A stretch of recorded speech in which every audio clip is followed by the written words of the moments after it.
and presents the true adventures of Junior G-Men. The Junior G-Men are on the air, speeding to your homes, ready for action. Stand by, all Junior G-Men, stand by for the thrilling details of the man who laughed.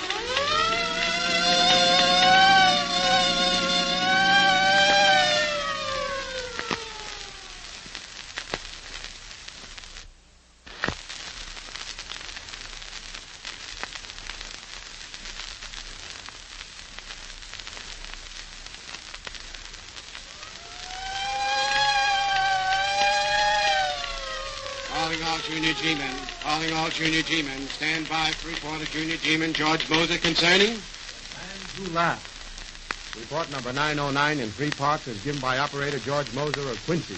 Part 2. I suppose you remember that shortly after we moved to Quincy, we became quite friendly with the people next door, Mr. and Mrs. Dixon and their son Ralph. Well, one night we asked them over to our house, and after dinner, Mr. Dixon, who's a detective on the Quincy police force, told us about a man named Frankie Stevens.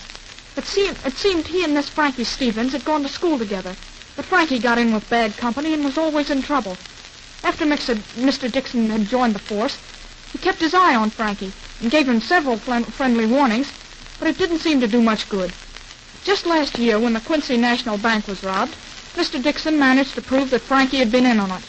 He was arrested, offered a chance to turn state's evidence, but refused to squeal on his pals. Now, in spite of the fact that Frankie had threatened to get even with him, Mr. Dixon told us that he couldn't help feeling sorry for him. You see, he'd received a report that Frankie had recently lost his mind and had been transferred from prison to the State Hospital for the Insane. Well, that was the last I heard of the case until the following Wednesday night. Mom and Mrs. Dixon had gone out, so Dad and I decided to drop over to see Ralph and his dad.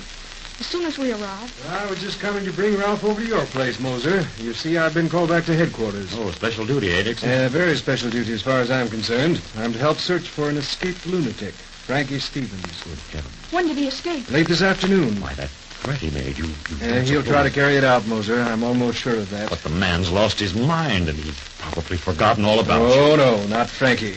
He hasn't forgotten me, and he hasn't forgiven me either. You see, I think I've already heard from him. You think you... Gosh, Mr. Dixon, what do you mean? A call came through about 15 minutes ago. Frankie? I think so. He didn't give his name, then? No, George, he didn't. Well, what did he say? Nothing, not a word. We just laughed. Gee whiz. I kept trying to get him to say something. I kept talking, and all the time he kept right on laughing. Well, what are you going to do? No, there's nothing much I can do. You're going back to headquarters, though. Immediately, along with every other available man. We've had orders... What was that? Sounded like a door. Yeah, a door. Yeah, that's what it sounded like to me, too. Gosh, Mr. Dixon, do you suppose... Easy. All right. My coat, though. Where did you put it? Upstairs, Dad, in your room. Oh, then my gun is up there, too. Only I could manage. But wait. I'll have to take a chance. What do you mean? I'll slip out into the hall, try to beat it up those stairs, but now the talking isn't going to be doing good. Now sit tight. Here I go. Be careful, Dad. Be careful. Don't worry, Ralph. I'll be careful. Gosh, I sure hope... Quiet, son. Quiet. Don't make a sound. No matter what. There he goes. Out into the hall. Now, listen.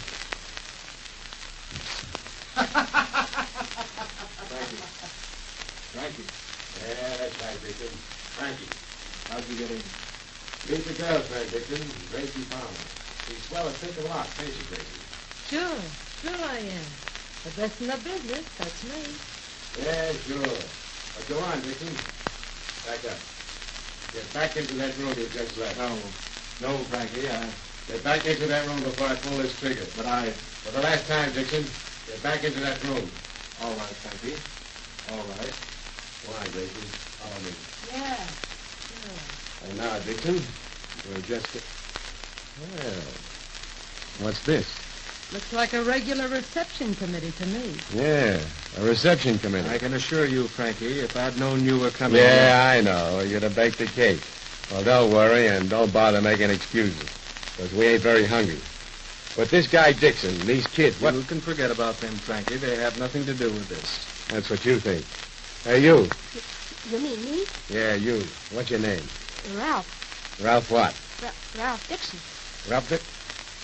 You mean He's it? my son, Frankie. You better leave him alone. Yeah. Well, I'll give you a little tip, Dixon. You better shut up. And now you, mister. Who are you? The name's Moser. I'm a friend, a neighbor of Mr. Dixon's. A neighbor, huh? And the kid? My son, George. I see. Well, now that we all know each How other... did you get here, Frankie? How did you manage to escape from the hospital? Well, that's a long story, Dixon. I'll tell it to you later. There isn't going to be any later, Frankie. You're getting out of here right now. Yeah, sure I am. And you're coming with me. All of you. You mean to say you're going to kidnap us? Yeah, all of you. You're crazy, Frankie. Crazier than I thought a man could ever be. Yeah? Well, that's just about proves that you can't even make a mistake. You see, I'm not crazy. Not a bit. And I never was. I'm just smart, that's all. Yeah, smart. Smarter than all them guys at the prison. Smarter than all them quack doctors at the hospital. I fooled them all. Yeah, sure. I fooled them all. I don't know what you're talking about, Frankie. And I don't even know that you do. But I do know you're crazy. You have to plan a thing like this. You'll never get away with it. Yeah, you're laughing now. Well, go on and laugh. But you'll wind up talking to yourself. I can see you now, Frankie. Strapped in a straitjacket, locked in a padded cell, pacing up and down, talking, screaming. Do you know where you're going, Dixon? You and that kid of yours? The other guy and his kid? Well, I'll tell you. You're all gonna be dead, all of you. Yeah, you'll be dead. Gee whiz, Dad. He is crazy. He must be. What are you whispering about? What are you whispering about? Nothing. Well, the kid said something. I seen him. It wasn't important. No, wasn't it? What did the kid say? What'd you say, huh, kid? Nothing. Nothing. Don't lie to me. Don't stand there and lie All to right, I won't. I said that you're crazy. That you must be. Why, you dirty little... Don't you touch that boy, Frankie. Don't you dare. Let go of my arm. Let go of my arm. All right, buddy. You asked for it, and you're going to get it. You're going to... Wait, Frankie. Not here, understand? Frankie, not here. I guess you're right. Not here. We got something better waiting for this outfit somewhere else. Yeah, something much better. What does he mean? What is he talking about? You'll find out, mister. Yeah, sure. You'll find out. We better get started, Frankie. After all, Larry's waiting outside my car and... Yeah, that's right, Gracie. I almost forgot. We better do like you said. We'd better get started. Yeah, we'd better get started. So, covered by Frankie and his girlfriend, Dad, Mr. Dixon, Ralph, and I were forced to leave the house and enter a waiting car. The driver, a fellow called Larry, pulled away from the curb. And then as we rode along... Step on it, Larry. Step on it. I'm in a hurry. You don't want to get picked up for speeding, do you? That'll spoil everything. Yeah, come to think of it, that's right. That would spoil everything. Gee whiz, Dad. Where do you suppose they're taking us? I don't know, George. Wish I did. Be careful. Can't afford to let him catch up. Can't just whisper. Gosh, no. I'd better not say anything more. Hey, Dixon. Yeah. You think I'm crazy? Yes, Frankie, I do. Well, you don't know how wrong you are. Maybe I better tell you, just to get you straight. You see, it's all a gag. Part of the niftiest setup you ever heard of. What do you mean? I outsmarted them all. Yeah, sure I did. I had the whole thing all figured out, right from the start to the finish. And you used to call me foolish. Well, pin back your ears, Dixon, and grab yourself a load of this. One night about a month ago, me and Slug, my cellmates, were talking in our cell. It was kind of late, and we were supposed to be sleeping. Still thinking about busting out of here, Frankie? I'm all through thinking, Slug. I'm almost ready to go. Yeah? Yeah. And you're going to help me. Oh, no, not me, Frankie. I'm not taking any chances. You don't have to take no chances, and neither do I. You see, I'm walking out of this joint, Slug, and they'll be glad to see me go. Sure, Frankie, sure. Yeah, they'll just open the gates and you'll walk out. Yeah, that's right. They'll just open the gates and I'll walk out. Yeah, you must be going nuts. Yeah, that's right, too. I'm going. Now, wait a minute, Frankie. Just take it easy, too. That's just what I've been doing. I've been taking it easy, figuring all the angles, and now... Well, look. It'd be pretty tough to break out of this joint the usual way. But there are other ways. Yeah? Are there? Yeah. Suppose, for instance, I used to go nuts. They'd take me out of here, didn't they? Sure. They'd park you in the nut house. Yeah, that's right, Slug.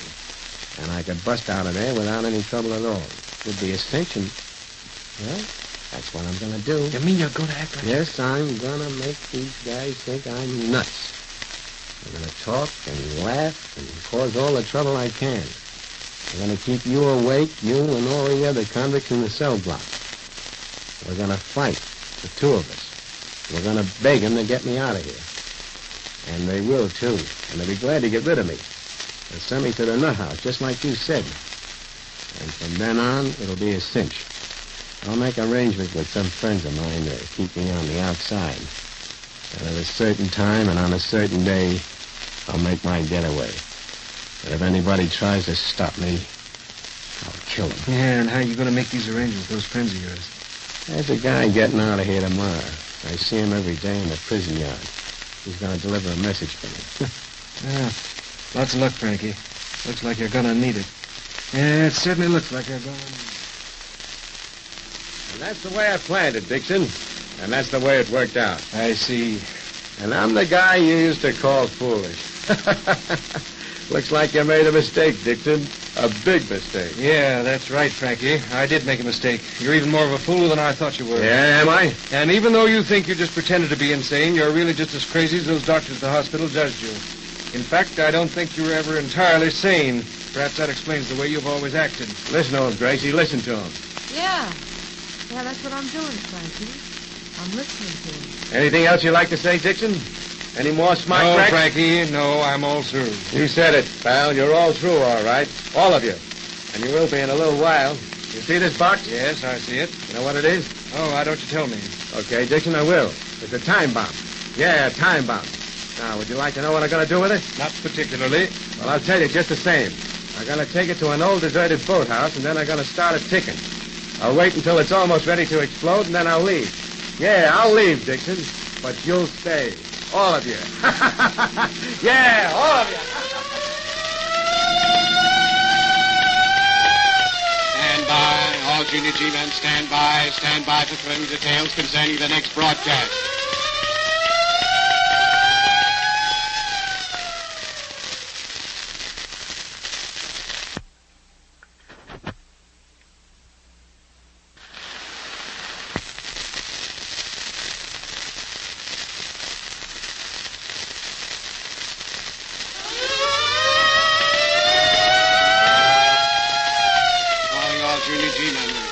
Junior G-men to proceed at once to points of duty. Calling Junior G-men 819 to report to Director Donald Peterson at the next meeting on this station to continue report concerning... The Man Who Laughed.